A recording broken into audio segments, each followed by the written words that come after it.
Hello friends, welcome back to my YouTube channel quick prep. My name is Shahrukh Saifi.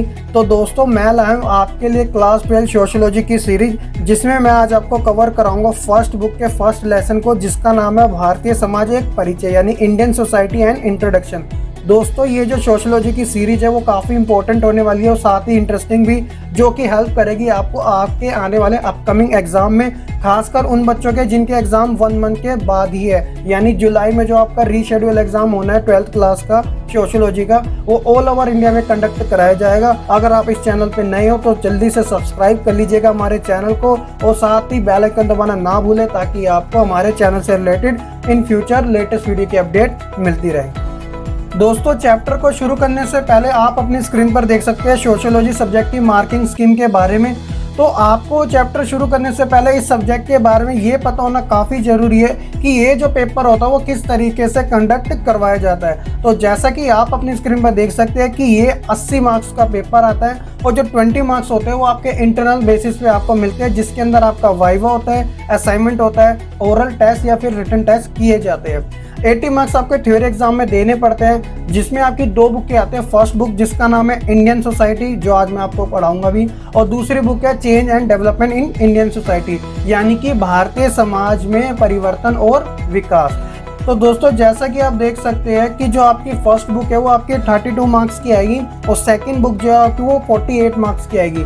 क्यों? क्योंकि पहली जो book है उसके अंदर सिर्फ आपको 5 चैप्टर पढ़ने हैं। इसके अंदर जो आपका पहला चैप्टर है जिसे आज मैं करवाऊंगा, ये आपका एग्जाम में नहीं आता। कहने का मतलब कि इस वाले लेसन से आपके एग्जाम में क्वेश्चंस नहीं आते, बट फिर भी मैंने आपके लिए ये बनाया इसलिए है ताकि आप जब ये सब्जेक्ट के बारे में पढ़ो तो आपको पहले चैप्टर के बारे में अंडरस्टैंडिंग काफ़ी अच्छी होनी चाहिए, तभी आपका ये इस सब्जेक्ट को लेके बेस स्ट्रॉन्ग हो पाएगा। हर चीज़ क्वेश्चन आंसर के ऊपर डिपेंड नहीं करती, कुछ चीज़ें कॉन्सेप्ट के ऊपर भी डिपेंड करती हैं। अगर बच्चों को ये चीज़ समझ आ जाए तो वो अपने आने वाले चैप्टर को भी काफ़ी अच्छे तरीके से समझ सकता है। जब मैं ऑफलाइन कोचिंग लेता हूँ तो मैं बच्चों को चैप्टर शुरू करने से पहले उसका इंडेक्स जरूर बताता हूँ कि बच्चों आपको इसको लेके किस तरीके से चलना है, ताकि बच्चा खुद एनालाइज करके उसके बारे में अच्छे तरीके से अपनी जानकारी को और ज़्यादा लेवल अप कर सके। तो आइए फिर शुरू करते हैं आज के इस चैप्टर को, जिसका नाम है भारतीय समाज एक परिचय, यानी इंडियन सोसाइटी एंड इंट्रोडक्शन। तो हमारा पहला जो टॉपिक है उसका नाम है समाज और समाज शास्त्र के बारे में। दोस्तों, अगर आपके पास सोशियोलॉजी सब्जेक्ट है तो आपको ये जानना काफ़ी ज़रूरी हो जाता है कि समाज और समाज शास्त्र में क्या अंतर पाया जाता है, क्योंकि आने वाले जो चैप्टर है वो सभी के सभी आपकी सोसाइटी से ही जुड़े हैं। आपको सोसाइटी को काफ़ी डीपली इसके बारे में स्टडी करने पड़ेगी, तभी आपको सोशियोलॉजी के बारे में आपकी अंडरस्टैंडिंग काफ़ी अच्छी बनेगी। यहाँ पर इस लेसन को बनाने का आपके लिए यही मकसद था कि मैं आपको इसके अंदर वो चीज़ें बता सकूं जिसकी सहायता से आप इस आने वाले चैप्टर को काफ़ी अच्छे तरीके से समझ सके। तो सबसे पहले हमारी शुरुआत ही समाज और समाज शास्त्र के साथ होती है। तो आइए जानते हैं, सबसे पहले हम बात करते हैं समाज के बारे में। तो दोस्तों देखिए, समाज यानी सोसाइटी 2 या 2 से अधिक व्यक्तियों से मिलकर बनती है, या यूँ कहा जाए कि व्यक्तियों का समूह ही समाज कहलाता है। दोस्तों, जैसा कि आप जानते हैं कि एक सोसाइटी के अंदर अलग अलग जातियों के, अलग अलग धर्मों के, अलग अलग नस्ल के, अलग अलग जेंडर के लोग क्या करते हैं, निवास करते हैं, और वही क्या करते हैं, समाज का निर्माण करते हैं और उसे आगे बढ़ाते हैं। बट यहाँ पर समाजशास्त्र ये बताता है कि उन लोगों के बीच में क्या होना चाहिए, एक सामाजिक संबंधों का जाल होना चाहिए, यानी सोशल रिलेशन होना चाहिए।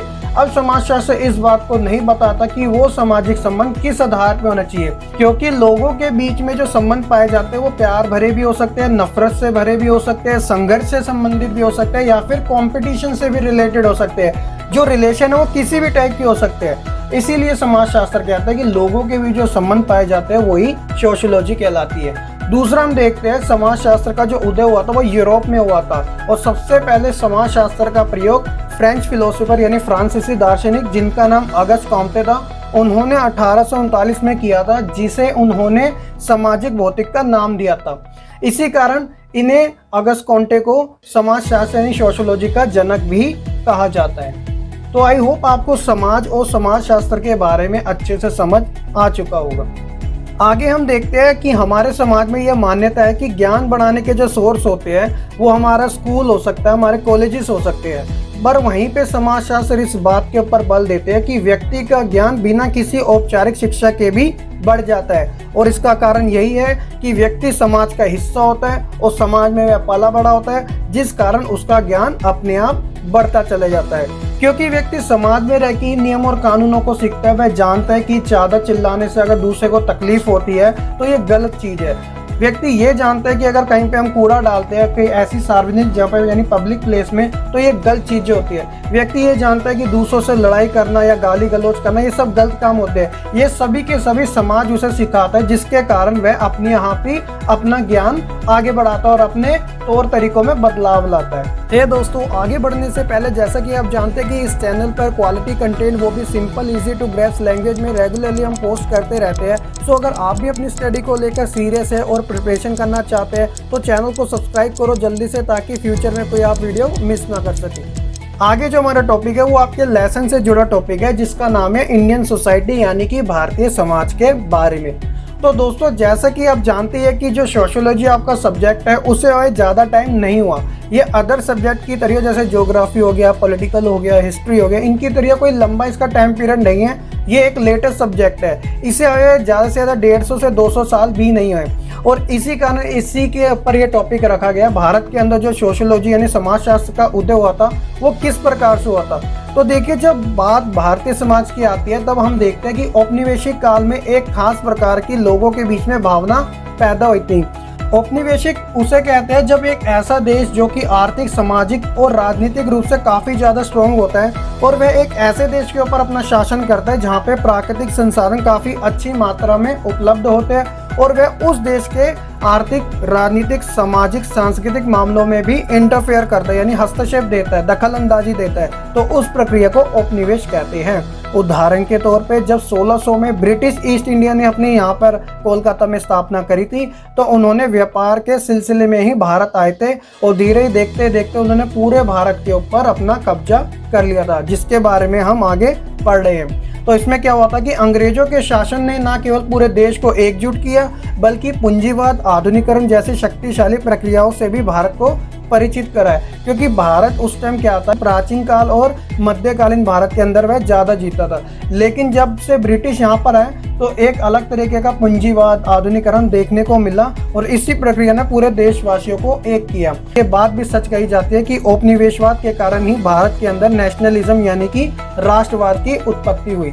आगे हम देखते हैं उपनिवेशवाद के गलत प्रभावों ने हमारे समुदाय के अलग अलग भागों को एकजुट करने में भी सहायता पहुंचाई। इसके कारण भारत में बहुत से समुदाय और वर्ग उत्पन्न हुए जिन्होंने भारत की आज़ादी में अपनी भूमिका निभाई। दोस्तों, जैसा कि आपने जाना होगा, देखा होगा, पढ़ा होगा कि भारत में 1600 के बाद काफ़ी ज़्यादा आंदोलन हुए, राष्ट्रीय आंदोलन है, जिसके अंदर बच्चों से लेकर बूढ़ों तक और महिलाओं से लेकर लोगों तक सभी ने बढ़ चढ़ के हिस्सा लिया। और इसी भावना के चलते हर एक देशवासियों के बीच में राष्ट्रवाद को लेकर एक प्यार की भावना, एक अपनापन की भावना जमकी, जिन्होंने अंग्रेजों को घसीट घसीट के भारत से भगाया।